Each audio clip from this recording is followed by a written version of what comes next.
there is a question most of us never ask out loud. We think it late at night when the phone sits quiet on the table and no new messages have come in for hours. If I stopped texting first, would anyone reach out to me? I asked it out loud one day, and then, because I apparently enjoy making myself uncomfortable, I decided to find out. For 2 months, I made one rule. I would not be the one to start contact. No, hey, how are you?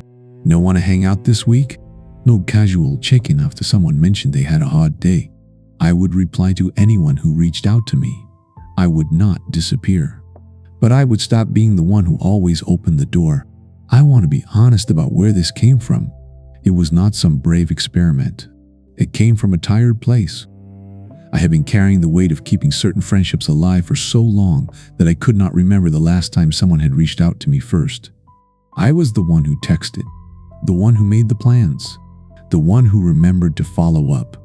One afternoon, sitting in my car after sending yet another, "We should catch up soon," to someone who had not reached out to me since February, I had one clear thought.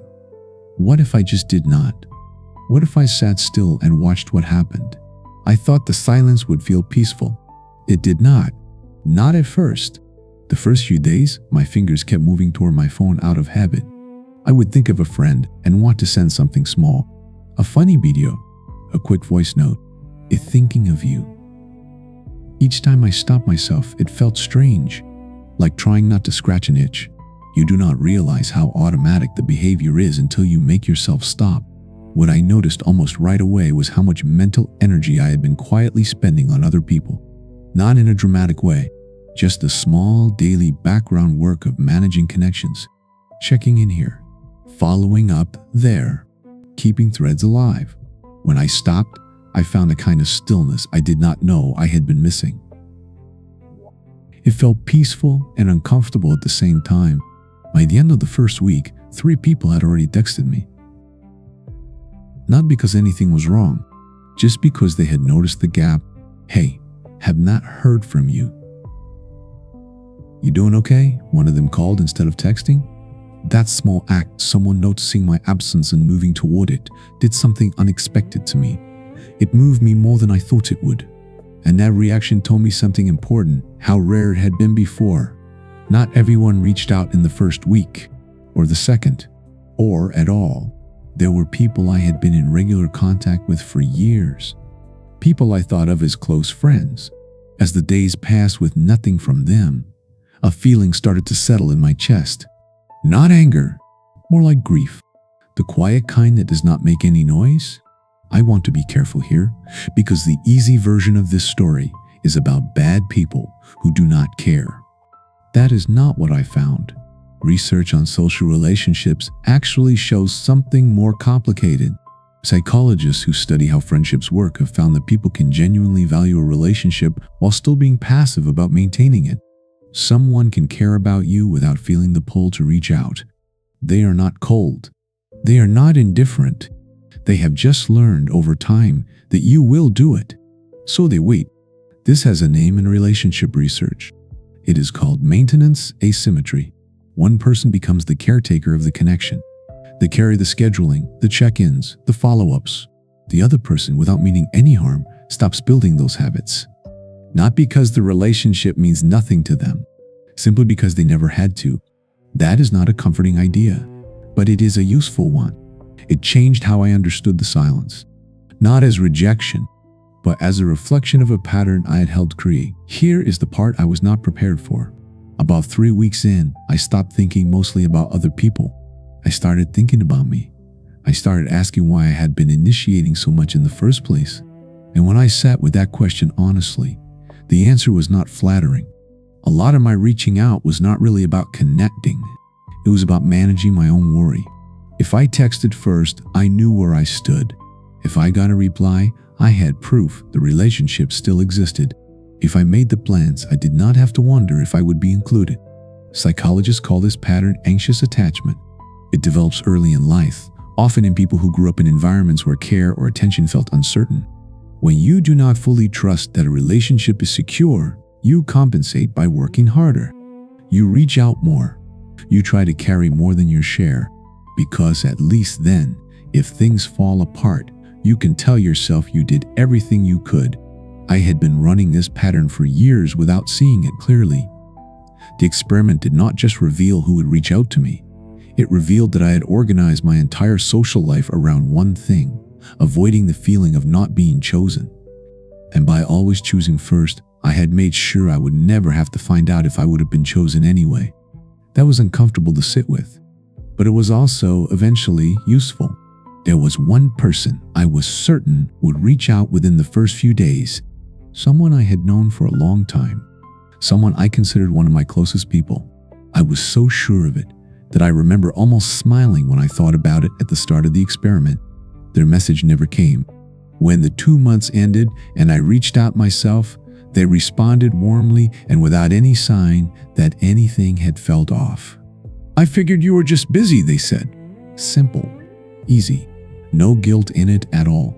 Standing on the other side of that conversation, I understood something I had been missing for years. Our friendship had always been mine to hold up. They were not a bad friend. They were warm when I showed up. Good company, someone who clearly liked being around me. But the initiating, the scheduling, the work of maintaining the connection, that had always been mine. They had never had to build that habit because I had never given them the space to. It was not a betrayal. It was a structure. I had built the friendship in a certain shape, and they had grown comfortable living inside it. Seeing that clearly for the first time did not make me angry. It made me think carefully about what I actually wanted going forward and whether I was willing to keep building that shape forever. What I experienced is not unusual. Researchers who study relationship dynamics have found patterns that match this experiment closely. A psychiatrist named Murray Bowen developed a concept in family psychology called the overfunctioner-underfunctioner dynamic. The idea is straightforward.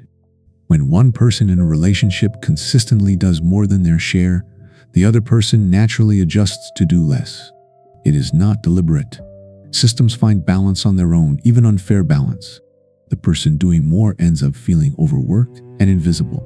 The person doing less often does not notice there is a problem, because from where they stand, things seem fine. Research on social contact patterns has also found that who initiates contact is a reliable signal of who is more invested in keeping the connection alive. That does not always mean the other person loves you less, but it often means they are more comfortable with distance than you are.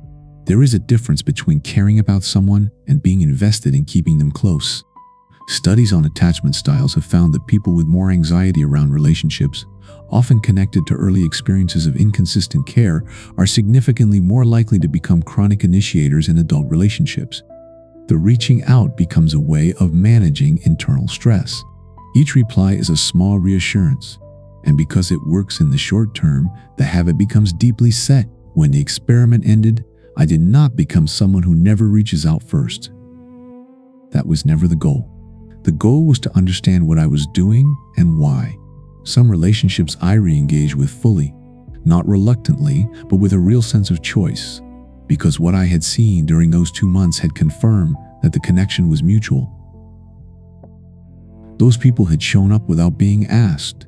Choosing to invest more in them felt like a decision made with open eyes, not a compulsion. I could not explain.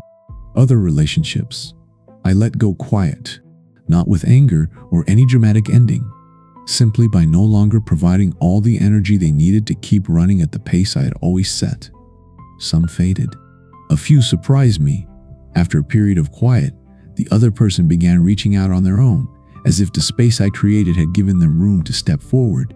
And some connections showed themselves to be what they had probably always been, warm in their way, real in their own limited sense, but held up almost entirely by my effort. When I stopped, they stopped too. Sitting with that was hard, but it was also, after a while, a kind of relief. There is an idea I want to leave here, not as advice, but as something worth sitting with. Most of us had been taught that being a good friend, a caring sibling, a loyal partner means showing up without keeping score. That generosity matters, and it does. But there is a version of that belief that quietly teaches us to ignore what we observe. We carry the weight and call it love. We do all the reaching and call it devotion. and we do not look too carefully at whether any of it is being returned. Research in social psychology has found that long-term relationship satisfaction is strongly tied to perceived equity, the sense that both people are contributing roughly equally, even if in different ways.